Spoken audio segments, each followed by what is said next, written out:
I'm Sam Young, this is Chasing Cars, and behind me is a 2021 Volkswagen Amarok 580 Highline. And we're going to find out if an unchanged body of 10 years and class-leading torque is enough to throw punches with the big hitters in today's market.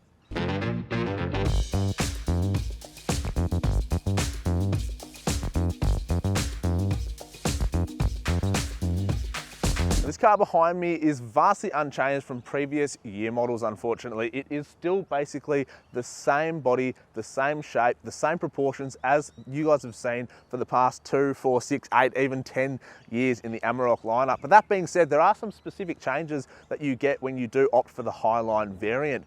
The most noticeable from out here are those new bi-xenon headlights that you get with the Highline package. You also get that lovely stainless steel sports bar over the rear tub, and as usual, you get those lovely wide squared off Amarok flares that just help this thing have so much street cred, big presence on the road, and look super wide. It's also going to help you fit a wider tyre down the road if that's what you like.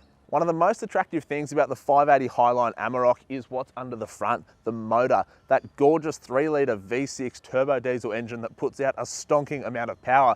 I'm talking 190 kilowatts with 200 kilowatts available on overboost and a massive class-leading 580 newton meters, 30 newton meters up from the model below this one.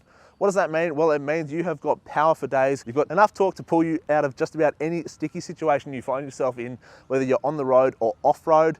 Plus, these things sound pretty darn good for a stock car. Taking a look down the side of the car and you see these lovely Volkswagen Amarok 18-inch alloy wheels, disc brakes in the front as well as disc brakes in the rear of this vehicle, which do help set it apart from its competitors. They come factory wrapped in these lovely Continental tyres. But one thing I did want to mention while we're at the front of this car is the suspension design in this double wishbone independent setup.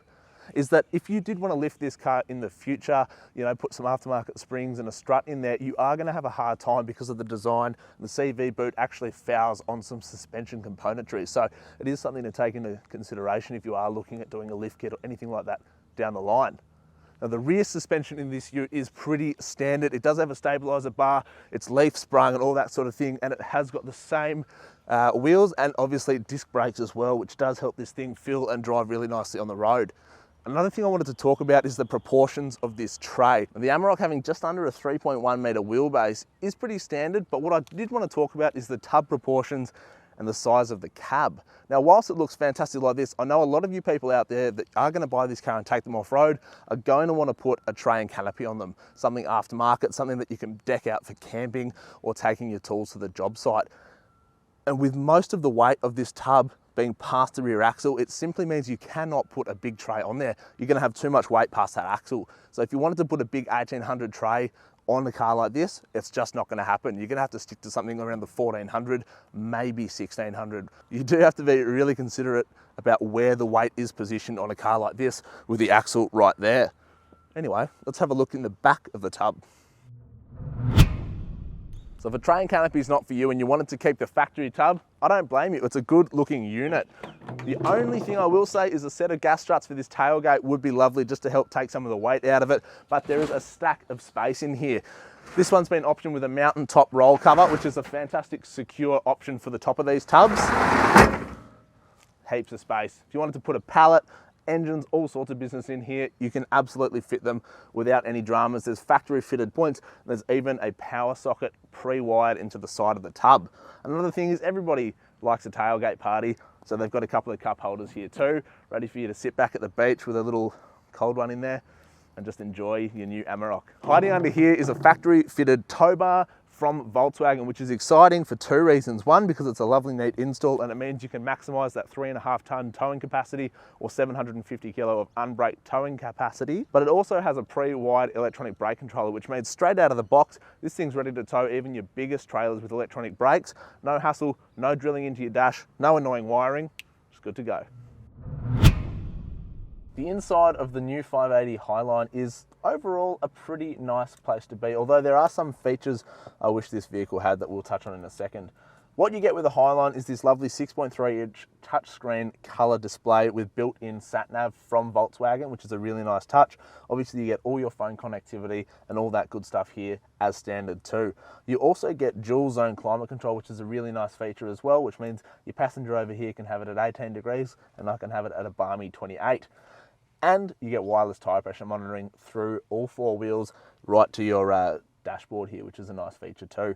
In terms of the actual fit and finish of the interior of this Amarok, it leaves a little bit to be desired, I'm not going to lie to you guys. There is a lovely sporty leather wrapped steering wheel and this leather center console lid here, which is great, but other than that, that's sort of where the niceties stop. The rest is just hard plastics. The dash, the kick panels, the center console, the door cards.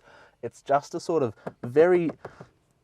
not very plush plastic finish, and they definitely could have improved here, I think. But that being said, there are some niceties in here as well with the controls. I find when I have my hands at the 9 and 3 position, everything is pretty easy to get to at my fingertips, which is nice, and there is more than enough information on the screen here. We have some nice big analog gauges for your revs, your speed, water temp and fuel, and you do have a digital screen in the middle that gives you a whole bunch of information, stuff like oil temperatures, tyre pressures, digital speeds, average fuel consumption, all that sort of important information that you do like to have at your disposal. Things I wish this car had: heads-up display, blind spot monitoring, a push-button start, just electric adjustable seat would be nice, but unfortunately this particular vehicle just doesn't have them fitted. You're probably noticing that these are cloth seats too, which they absolutely are, and they are adequate. They're not comfortable, you know, but they're not that plush. You can choose the leather pack in this vehicle, which has some nice fully leather upholstered seats and front row heating in them. This vehicle doesn't have them. And whilst it has got a handful of 12-volt outlets, if you're wondering what these 12 blank switches are for, well, your guess is as good as mine, because I've got no idea. In terms of storage in the front here, there is a fair bit, especially if you wanted to charge 12-volt devices. You have a nice dash pocket here with a 12-volt socket built into it. You've got a deep pocket down here for all sorts of miscellaneous gear, as well as another 12-volt socket, 2 cup holders, big door pockets, a nice deep center console here, and a shallow-ish glove box, but there is still more than enough space in there to get all sorts of gear in. The back of the Amarok is still a nice place to be, maybe if you're not 6 foot tall though. The seats are still comfortable. They come with Isofix for your baby seats, but there are no airbags, so it's a bit of a compromise if you did want to put your children back here. In terms of creature comforts, you've got 2 cup holders down here which fold out of the way if you did want to have a 5th person in the middle, and your very own 12-volt socket, which for powering iPads and DVD players and that kind of thing back here on road trips, absolutely perfect. I rate that highly. In terms of legroom and headroom, well, I think you guys know how I feel about this. The other nice touch that Volkswagen have done in the back are the completely automatic one-touch windows, which go all the way down, so you're not left with that annoying 1 inch of glass hanging out under your elbow in the back. So that's a nice touch too. Obviously, nice big map pockets behind each front seat. So what is a powerful V6 Amarok going to cost you to run? Well, Volkswagen quoted their average fuel consumption at 9.5 litres per 100. The best I could get it down to today was 9.9, so not far off the mark. The Amarok comes with the infamous Volkswagen 5-year unlimited kilometre warranty, and the service intervals are every 12 months or 20,000 kilometres. As far as insurance goes, in the past 12 months, the median budget direct customer paid $1,175 to comprehensively insure their Volkswagen Amarok. However, everyone's situation is different, and your premium will vary based off things that insurers take into account, like where you live, how you garage the car, and your driving history. Well, you guys have seen the outside, you've heard what this car is capable of, and I thought, you know what, it's not really an Amarok. It's not a four-wheel drive dual cab review unless we find some four-wheel drive challenges to see how it goes. That's exactly what we've done. So I've come to a sneaky little spot and we're about to test exactly what this car can do. Now keep in mind, it's an IFS front, solid rear end with leaf springs, and it has got quite an impressive off-roading electronic suite on board. So I am pretty excited to see what it does. I think this first little obstacle that I'm just getting up to here, well, I reckon that's going to be the perfect opportunity to test the factory fitted rear electronic differential locker. If you don't know what that is, it's basically an amazing piece of technology. I like to call it the magic button, where at the moment that rear diff is open, so it's just sending power to whichever wheel. But with the locker engaged, you're mechanically forcing both wheels to spin even if one is losing traction. So we should be able to get a nice little test here. We've got some big wombat holes. With a car like this, we're going to manual mode first. Now it's important to note that this car being an 8-speed and the Amarok with a 3-litre doesn't have a transfer case and therefore doesn't have low range. So we feel the traction control working. A bit of wheel spin in the back, but it's not too bad. So there's traction control working really nicely there. This car does have a lot of electronics that help it off-road, which is exciting. So we are bottomed out. So, yep, we're not going anywhere. So that's with traction control working. We're simply just sitting on the belly of the car at the moment. And I'd say, looking at this, we've got that back passenger side and the front driver's side wheels in the air spinning and not getting grip. Because there's no diff locker, the wheel that is on the ground isn't spinning. So, come down here, put the car in a neutral, we press our factory rear locker, wait for it to engage, and we should be able to, hopefully, with a bit of luck, I reckon, drive out of this. Look at that, straight away, straight off the bat, no momentum, just with that rear locker engaged, it drives straight out of that hole. So that is awesome. Big point for the Amarok. This is going to test that first gear, and instead they've just gone ahead and put a 8-speed automatic in it, which on the road is pretty good, but that first gear is a little bit longer than what I would have liked. So we're going to see, this is a really steep little challenge here. We're going to see exactly how that first gear handles, but we're also going to be using the off-road driving assistant, which is this little off-road button down here. The off-road driving assistant, or as we like to say, downhill descent control, should hopefully make up for that first gear shortfalling. Time will tell. Press that. I'm in gear, staring at the bottom of a hill. Let's have a go. So this should be as simple as just letting the car do everything. I'm going to hover my foot over the brake just in case, but in theory, that's it. My feet are off.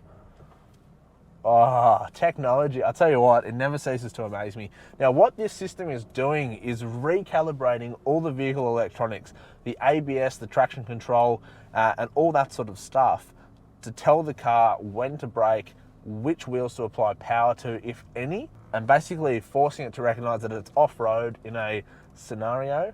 Yeah, wow. And it's blinking on screen. It's telling me when it's working and when it's not, which is super exciting. Now, this is the real steep part, which is pretty steep, as you guys can probably see. Now, that noise is just the ABS working, so there's nothing to be alarmed about. And keep in mind, this Amarok is just on completely stock tyres, stock suspension, and all I'm doing is steering. Epic. Big tick for the Volkswagen off-road driving assistant. Works very well. Behind me is a pretty gnarly looking bog hole. It's ominous, it's deep, and it is sloppy. On that side, it's about 1.5 meters deep, and on the Amarok side, it's just over 0.5 meter.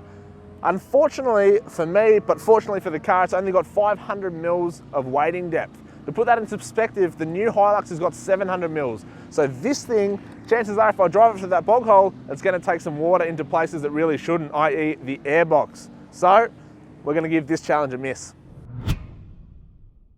So you've seen how it handles off-road, but how about the rest of the time, the bulk of the time where you spend just driving on the blacktop? Well, first impressions are pretty good so far. It's smooth, steering's light, it's relatively comfortable, and the torque, it's just got power for days. The 580 Newton meters that this car has out of that V6 turbo diesel motor seems to be readily available in no matter what gear you're driving this thing in. And the Tiptronic mode, you know, you can be 6th, 4th, 2nd, 8th, it doesn't matter. You plant your foot and the car just knows that you want that power right there and then and helps you get out of whatever little situation you're in. The steering's really light, all the controls are readily available, and some Volkswagens I've driven in the past, little things like the cruise control are clunky to use, hard to figure out, difficult to just navigate. This has just got simplified instruments that make it really easy to get the hang of. Within sort of 10 to 20 seconds I had it all figured out, dialed in, and we were ready to go. I still wish these seats were leather. I wish they were a little bit more comfortable. And there's a couple of little driver mod cons that would definitely elevate this car to that sort of next level. Things like a heads-up display, blind spot monitoring would be nice, lane departure assist, those sorts of things where a car at this price point in 2021, you sort of expect it, especially out of something with European prestige like this Volkswagen Amarok. Things like no electric seat adjustment is a little bit primitive, and even these cloth seats are just that little bit uncomfortable, where in a long trip, you know, big Cape York trip, you're going adventuring, stuff like that, you're probably going to be looking for a fair few breaks to stretch your back, stretch your legs, and just get out of the inside of this car. The motor's got heaps of torque, and the 8-speed gearbox is pretty darn good. 8 speeds, it's got a lot of gear changes in there, and they are all as smooth as each other. First gear is probably a little bit longer than I would have expected for something that doesn't have a transfer case.